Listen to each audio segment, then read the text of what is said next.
Israel ने बनाई ऐसी टेक्नोलॉजी, पत्थर हो जाएंगे सैनिक, अदृश्य होकर बरसाएंगे दुश्मनों पर कहर। इजराइल लगातार अपने अनोखे अनोखे हथियारों के लिए जाना जाता है और एक तरीके से बात करें तो यही कारण है कि मिडिल ईस्ट के मुस्लिम देशों या फिर ईरान, तुर्की समेत फलस्तीन, यही कारण है कि इजराइल से कांपती है दुनिया। साइंस और टेक्नोलॉजी के क्षेत्र में इजराइल लगातार नए नए कीर्तिमानी बना रहा है। इस बार इजराइल के वैज्ञानिकों ने टेक्नोलॉजी को ऐसा नमूना पेश कर दिया है जिससे पूरी दुनिया अचंभित है, जिसके बारे में शायद किसी भी देश ने कल्पना नहीं की होगी। जी हाँ, इजराइल रक्षा मंत्रालय ने अपने देश की पोलारिस सॉल्यूशन कंपनी के साथ मिलकर आश्चर्यजनक टेक्नोलॉजी का निर्माण कर डाला है, जिसके तहत इजरायली सैनिकों को एक खास तरीके की हथियार और अदृश्य सैनिक हो जाएंगे। इजराइल के सैनिक ही अदृश्य हो जाएंगे, गायब हो जाएंगे और फिर अपने दुश्मनों पर कहर बर पाएंगे।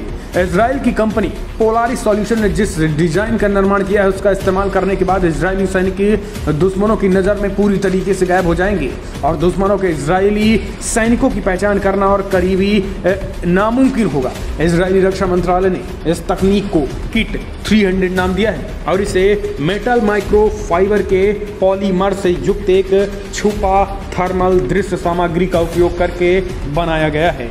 आपको बता दें कि फिलहाल रिपोर्ट के मुताबिक इसका इस्तेमाल करने के बाद इजरायली सैनिक पत्थर की तरह दिखने लगेंगे और दुश्मनों को लगेगा कि उनके सामने कोई सैनिक नहीं है बल्कि बड़े बड़े पत्थर रखे हुए हैं। इस टेक्नोलॉजी का इस्तेमाल करने के बाद इजरायली सैनिकों को पहचानना आसान नहीं होगा। इस सामग्री को हल्के स्ट्रक्चर में बदला जा सकता है। ऐसे पहनने पर इजरायली सैनिकों को इंसानी आँखों और थर्मल इमेजिंग इक्विपमेंट की मदद से पहचानना नहीं जा सकेगा, यानी उसे पहचाना ही नहीं जा सकेगा। इस बीच रिपोर्ट्स के मुताबिक इस उपकरण को इजरायली सैनिक अपने शरीर में कवर कर सकते हैं या फिर लपेट सकते हैं या इसके एक पहाड़ी इलाके की तरह दिखने के लिए जोड़ सकते हैं।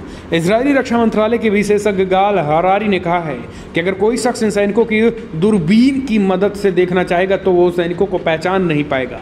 इस सीट का वजन सिर्फ आधा किलो ही है।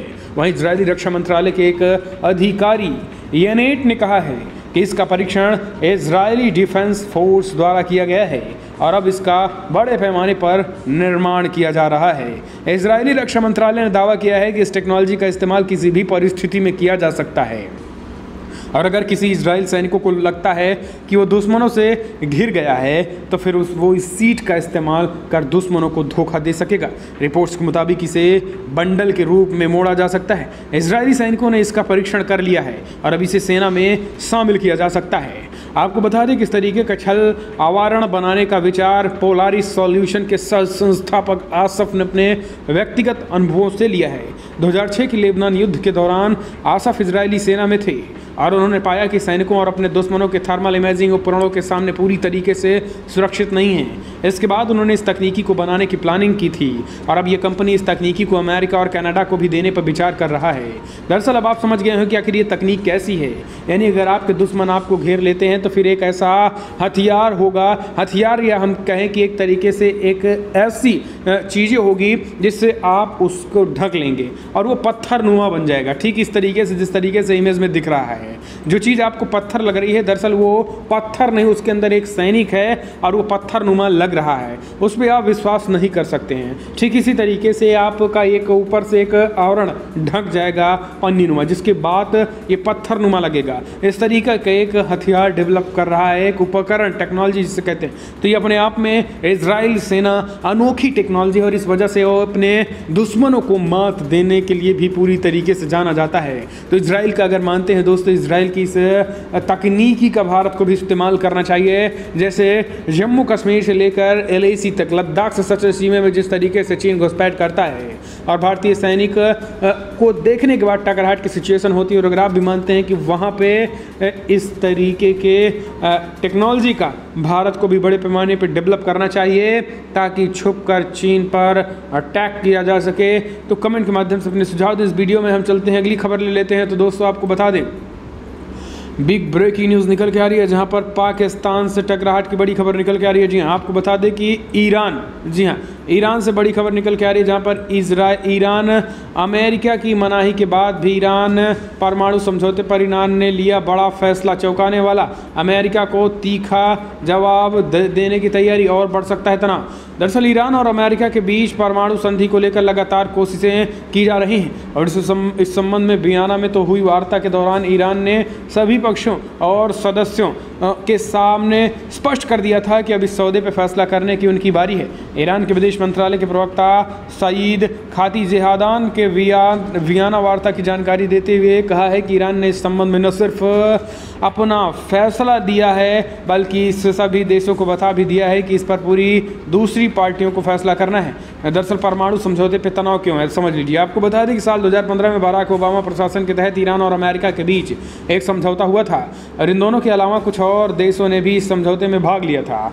इस संधि को CJOPA या संयुक्त व्यापक कार्य योजना भी कहा जाता है। साल 2018 में तत्कालीन अमेरिकी राष्ट्रपति डोनाल्ड ट्रंप ने यह कहते हुए अमेरिका को इस संधि से अलग कर दिया था कि अमेरिका को इस परमाणु समझौते से कोई फ़ायदा नहीं हुआ।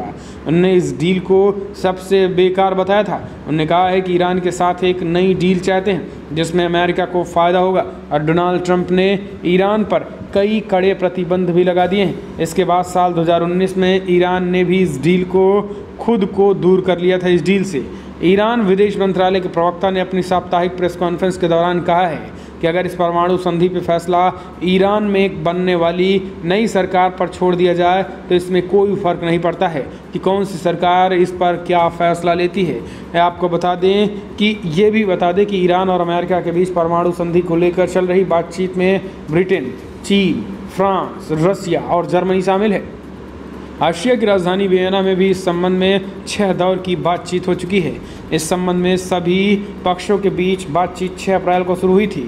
हालांकि इस दिशा में अब तक कोई खास प्रगति नहीं हुई, लेकिन जिस तरीके से परमाणु क्षमताओं को लेकर ये ईरान नए नए परीक्षण कर रहा है, इससे टकराहट बढ़ने तय हैं, और ईरान के लिए भी एक तरीके से इजराइल के लिए भी काफ़ी ज़्यादा घातक साबित हो सकता है। इस वजह से इजराइल भी अपनी नई नई तकनीकी डेवलप करने में लगी हुई है। हमने आपको बताया कि कैसे इजराइल तकनीकी पे ज़्यादा काम कर रहा है। इस बीच एक और बड़ी खबर आपको बता दें कि पाकिस्तान पर कस अंतर्राष्ट्रीय ताकतों का शिकंजा FATF का अनुपालन हुआ। जरूरी रिपोर्ट में बड़ा खुलासा, आतंकवाद के पनाहगार देश पाकिस्तान की ओर को बड़ा झटका लग गया है।